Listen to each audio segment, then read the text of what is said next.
If you're looking at changing your chain and sprockets on your Royal Enfield J series, then you've come to the right place. In this video I'm going to provide you a step-by-step guide in how to remove your sprockets and how to remove your chain and how to replace them. And in this video I'm going one step further and actually replacing my chain and sprockets with the RS Tech belt drive.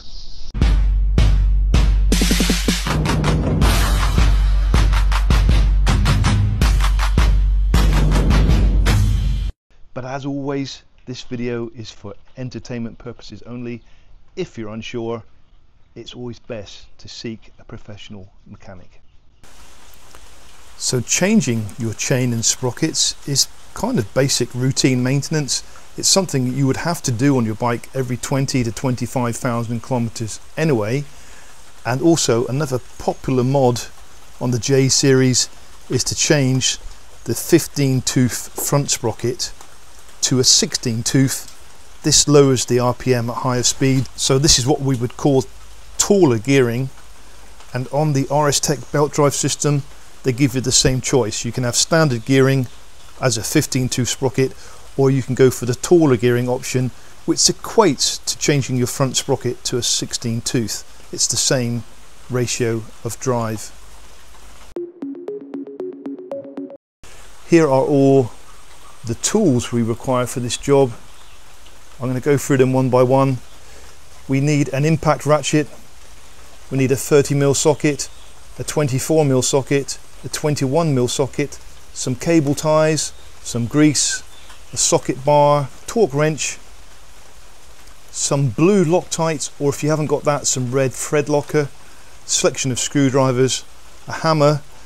If you're changing to the belt, then obviously a belt drive tension tool, a ruler, some hex bolts, 6mm and 8mm, and a piece of wood, and then you're ready to rock. So we've put the bike on the center stand. Step one, removing the front sprocket cover. In the RS Tech manual it does say that the gearing linkage may have to be removed. I understand why they say that, because it's in the way of removing the hex bolts, but if you just use a socket that's extended, then I can get around that problem. So no need to remove the linkage on the Hunter, and it should be the same on the other bikes. They also say the exhaust may have to be removed. I don't have to do that on the Hunter. The Hunter exhaust is not in the way of taking out the rear axle at all, so I don't have to do that. On a classic 350 possibly. So we're just removing these 6mm hex bolts for the front sprocket cover. 3 of them to undo, and then your front sprocket cover comes off. And here we can see the chain, and we can also see the lock washer here. This is going to be one of the hardest jobs, because I believe this nut is done up to 145 Newton meters of torque, which is very hard to get off. So the first thing we have to do is release the pressure from the tab on the washer, and then attempt to get that front nut off. It's a 30mm socket that you need for this one. I did have to go out and buy one today. The next step is to prise back the lock washer, and we're going to do this using a screwdriver. I want to get that as flat as possible, and I'm hoping to reuse this. You can reuse these lock washers 2 to 3 times maximum. I'm hoping to reuse this today. So that's flat out the way. Now it's undoing this nut.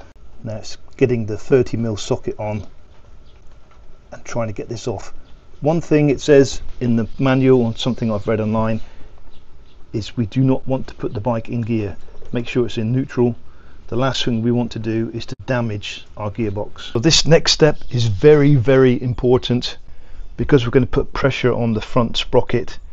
The last thing we want to do is have the bike in gear, so please make sure that it's in neutral. So you can check this with your green neutral light and checking the gear, but also just check, because those green neutral lights aren't 100% correct all the time.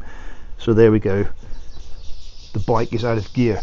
We're totally relying on the chain to hold the pressure as we undo the front sprocket nut. You do need an impact wrench for this. I've tried doing it with a bar. I'll just pop a video in quickly. I tried my utmost to do this with a bar.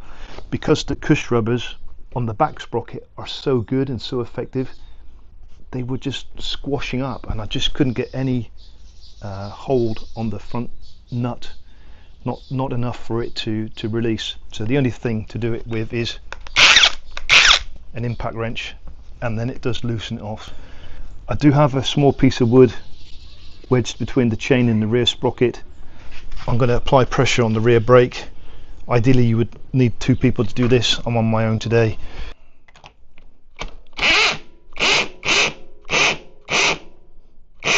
It does kind of seem to have its own locking mechanism built in to this nut, and that's probably another reason why they're so difficult to get off.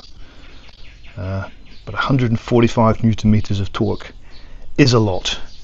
And then we can now remove the tab also. There it is. You can see that that's got splines on it as well to match up the splines on the drive shaft, so we will reuse that as well. The next job is to remove the rear wheel. We can use that with a screwdriver through the hole on the left hand side. On the right hand side it's a 24mm socket. You should have tools with your motorbike to do this job. They should be in your toolkit, an open end spanner and bits and pieces, so you don't need specialized tools for this, but obviously I've got a bar and my own socket, which makes it a lot easier.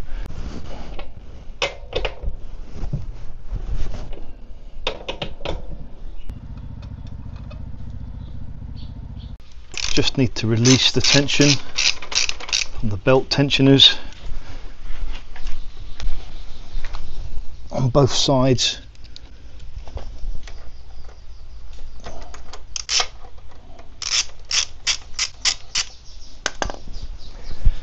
I then want to hold the wheel, move that axle. There we go, it's done. I can then lower the wheel, and then we can remove the chain. Obviously I want to keep this clean, and we will re-grease that before we reinsert it. Just to keep them safe, I'm going to remove the chain tensioners. That's all they are, look. I'll put them to one side, out the way. I'll remove both of them again. And this is where it's time to get dirty fingers. From a dirty chain, for the last time hopefully, and just remove the rear wheel. But we do have to lift the rear brake mechanism out the way as well.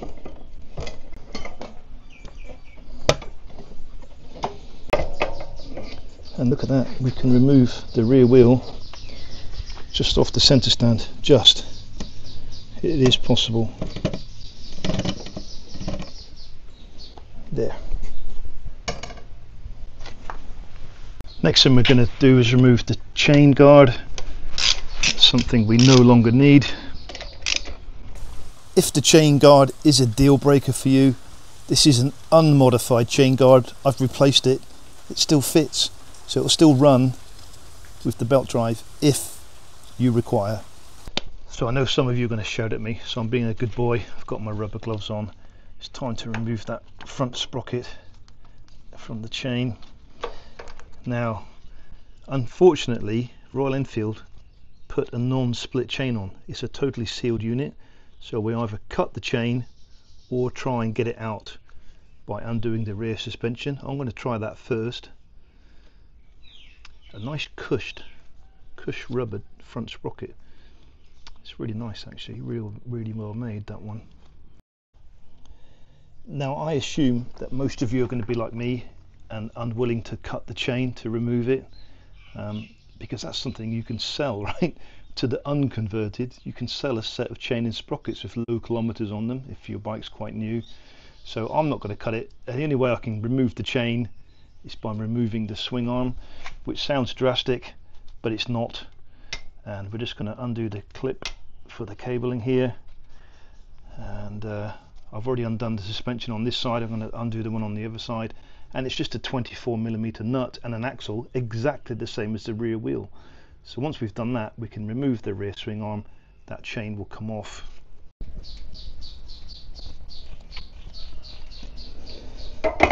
Just securing the rear brake caliper.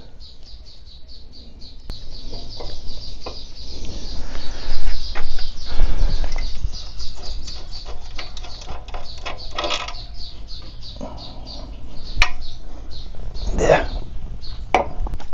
Just push the brake pedal down out the way. It's the 24mm axle, the same as the rear wheel. 24mm this side, 21 on the other side, and it does need holding on the other side.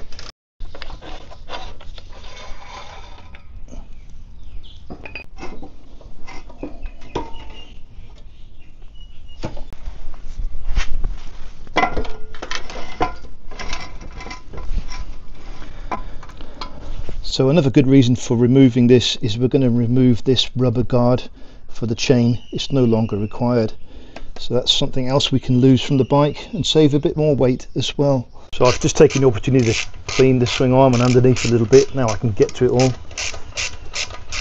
And here comes the rain again. At least it's cooled down with a bit of wind.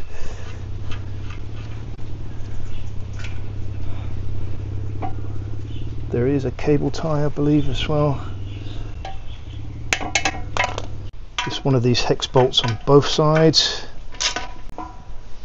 Yeah, we don't need that. So that's all the drastic work out the way with. Now it's time to replace our front sprocket. It does say out, flange has to be out. I'm just going to clean off any remnants of chain oil. I don't want that behind my new pulley. I want everything to be clean and clinical. We're going to have a clean bike from now on.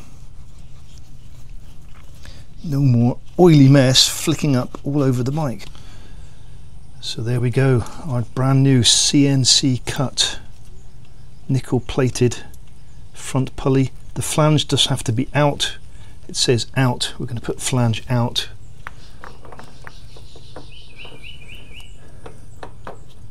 It's a very good fit, look at that, perfect fit. We're going to reuse our lock washer 2 to 3 times. You can reuse these, not recommended any more than that. Just make sure the washer is located over the splines before you put the nut back on. So we'll just wait until the belt's fitted, and then we can tension that up to the correct 145 Newton meters of torque. But look at that, the front pulley is on. Very nice. So I'm going to take the opportunity here to re-grease these from the rear swing arm. Just a light greasing to make everything nice and smooth when we reassemble.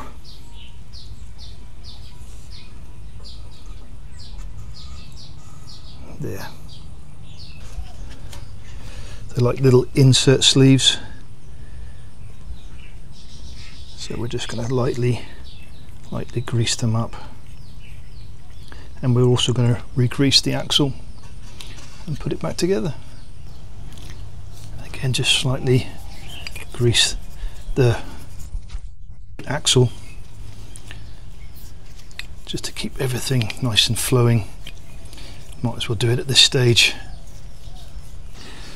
So make sure your writing is on the left hand side and the key for the brake is on the right hand side. We're going to reintroduce the swing arm, but before we do that we want to insert the belt as well. There. Ooh, like so. We can put that over the front sprocket, our new front sprocket.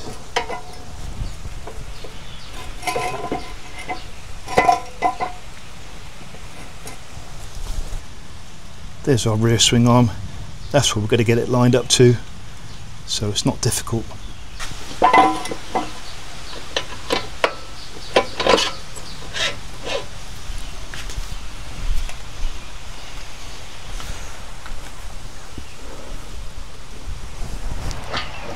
line up the other side. Rubber cap, washer, nut, and we will torque that up before the end of the day. So we are now looking something like this. Front sprocket and belt ready to refit the rear wheel with the new rear sprocket. 6 bolts,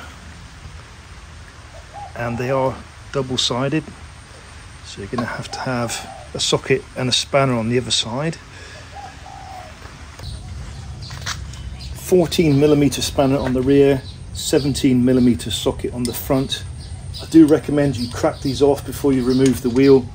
It's very difficult to do after the wheel's removed, hence I've had to cable tie this on to stop it from moving. But I have cracked them all off now, so they're easy to remove. So I'm going to remove these now quickly.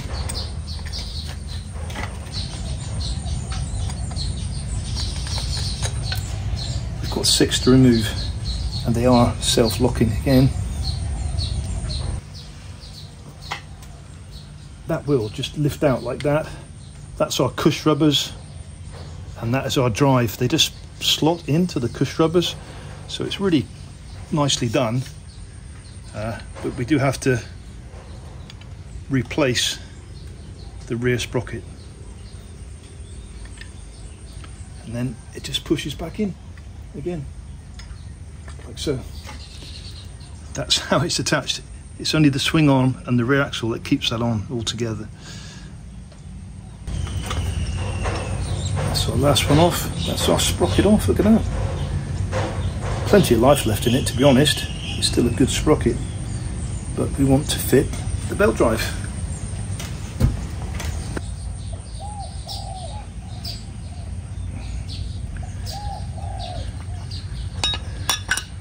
Just look at that for fitment. Absolutely spot on. No wobble, no wheel movement. That is perfect. Absolutely perfect. Amazing. Really amazing. Hopefully you can see that. Obviously we want the writing out, right?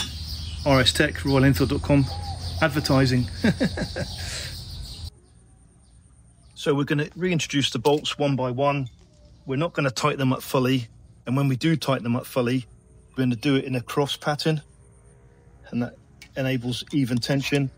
And they do recommend that you use blue Loctite. The only thing I could get locally was the red thread locker. It's a bit too strong. I'm going to use it very sparingly, but I will use it. I'm just joining some cable ties together to make them longer, because I want to secure that to the wheel. Because as soon as I put the red thread locker on, I want to tension it straight away. I don't want to wait half an hour. It'll be gone hard by then. So I want to torque them straight away. And I think the only way we can do that is by securing the pulley on with some cable ties.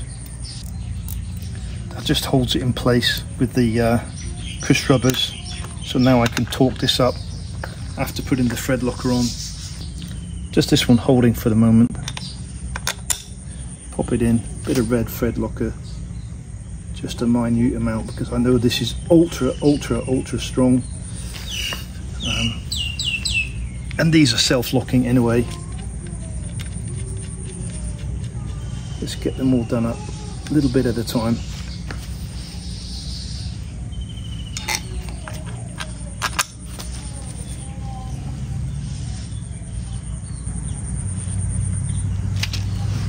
That's all I've done with the thread locker. I don't want to use too much of it.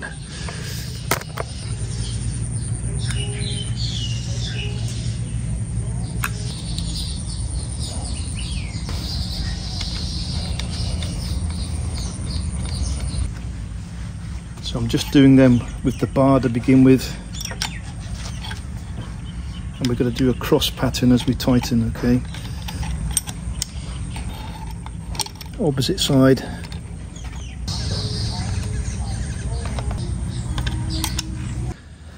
So they're all done up as a cross pattern.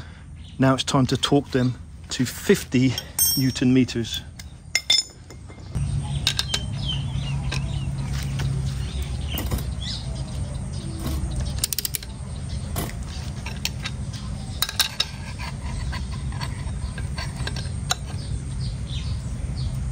Just getting them close to torque. 1, 2, there we go. I can do the same on the other side now. I'm just using the cable ties because it helps me get it done before that Loctite goes too hard. Just going to cut off my cable ties. It just held it in place while I torqued them up. I got no one helping me today. Otherwise it would have mean they would have just came out, you see.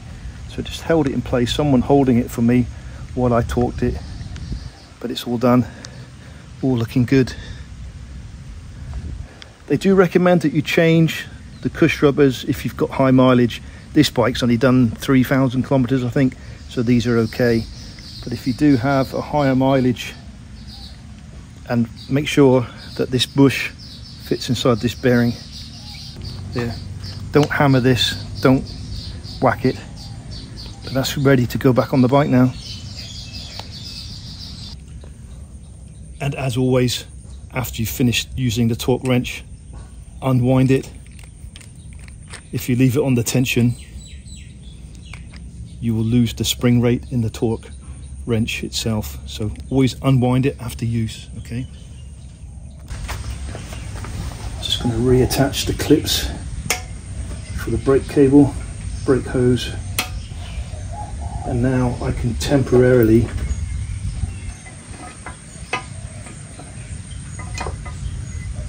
reconnect the shocks.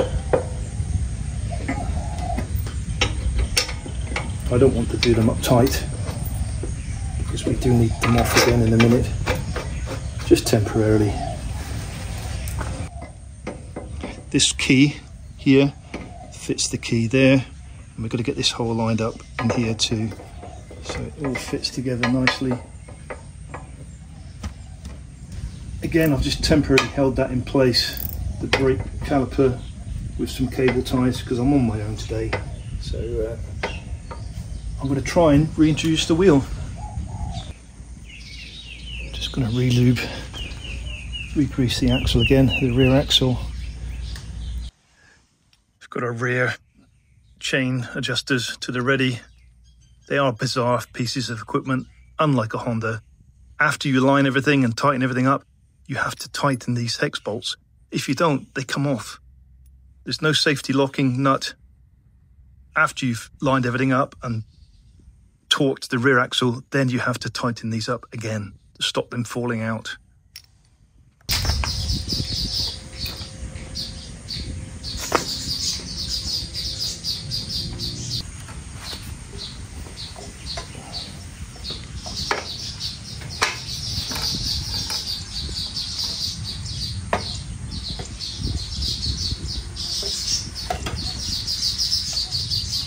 Okay, because I pushed the pedal down to get to the rear swing arm bolt, I've actually closed my disc brakes.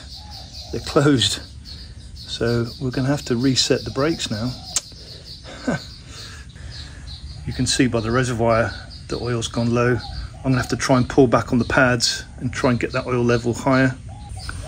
There we go, I've had to prise the brake pads back open again. With a screwdriver, I've managed to do that.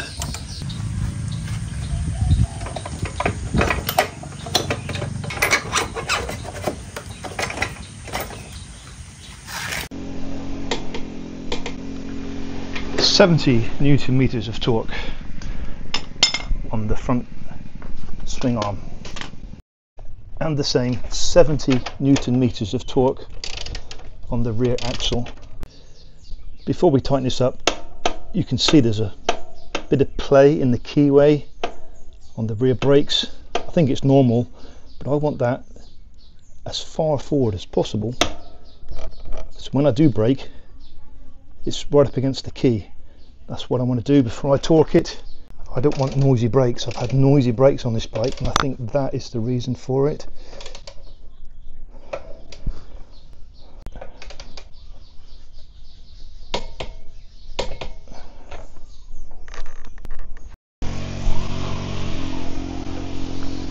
foot on the rear brake, 145 Newton meters. Let's see if the belt can hold it. A 20 horsepower bike, 145 Newton meters of torque.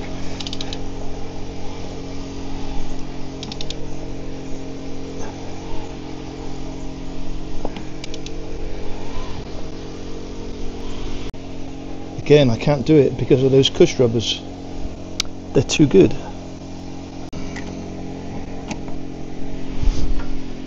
You can see what's happening. The pulley is turning, the wheel is not, because of those cush rubbers. That's as tight as I can get it. So if I fold the tab over, I think that's going to be fine. If you're still watching, then you're absolute legends and probably as knackered as I am after all that. I'll cover the belt drive tension and alignment in the next video. Over the coming weeks I'll be testing out this new belt drive kit properly and sharing my honest thoughts. As you saw, it took some serious effort to get it fitted, but if it performs well, it should mean fewer chain and sprocket changes along with a smoother, cleaner ride. Thanks for sticking with me. Until next time, ride safe and take care.